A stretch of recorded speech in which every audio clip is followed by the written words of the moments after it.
আপনি যা ভাবছেন গুগল তা আগে থেকেই জানে। তাহলে গুগল কিভাবে আপনার চিন্তা আগে থেকেই পড়ে ফেললো?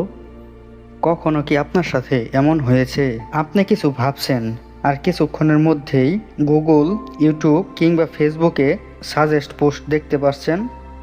আপনি হয়তো বন্ধুকে বললেন আমার একটা নতুন ব্যাগ দরকার, হঠাৎ দেখলেন অ্যামাজন বা দারাজ অ্যাপে ব্যাগের অফারটি ভেসে উঠেছে। তাহলে প্রশ্ন উঠছে, আপনার ফোন কি আপনাকে শুনছে?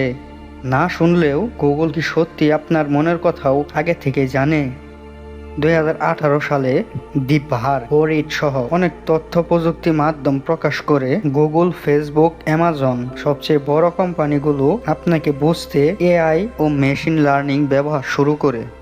শুধু আপনি কি সার্চ করছেন তা নয়, আপনি কি ভাবছেন তা অনুমান করে। আপনি কোথায় ছিলেন, কোন অ্যাপে কতক্ষণ কাটালেন, কি দেখলেন কিন্তু ক্লিক করলেন না, রাতের বেলা বেশি কোন বিষয়ে স্ক্রল করলেন, এমনকি ফোনে কোন শব্দ শুনতে পেলেন। Google assistant, android app permission ও ভয়েস রেকগনিশন সব মিলিয়ে তারা তৈরি করেছে এমন এক প্রোফাইল, যে প্রোফাইল আপনি নিজেও জানেন না। গুগলের নিজস্ব পেটেন্ট, ইউএস পেটেন্ট 10/198/779 B1 অনুযায়ী তাদের এআই শুধু আপনার অতীতকে সার্চ নয়, আপনার সম্ভাব্য ভবিষ্যৎ কাজও অনুমান করতে পারে, মানুষের চিন্তার ধরন বিশ্লেষণ করতে পারে। গুগল এমনকি বুঝে ফেলে আপনি কি এখন চিন্তিত, উৎসাহিত না নির্দিষ্ট কিছু খুঁজছেন। একজন গুগল ইঞ্জিনিয়ার জানিয়েছেন, আগে আমরা আপনাকে ট্র্যাক করতাম, এখন আমরা জানি পরবর্তী 24 ঘন্টা আপনি কি করবেন।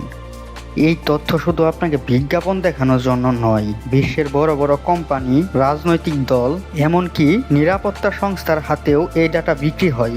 আপনার মনের গোপনতম অভ্যাস, আচরণ, বিশ্বাস সবই এক অদৃশ্য ডাটাবেজে জমা হচ্ছে।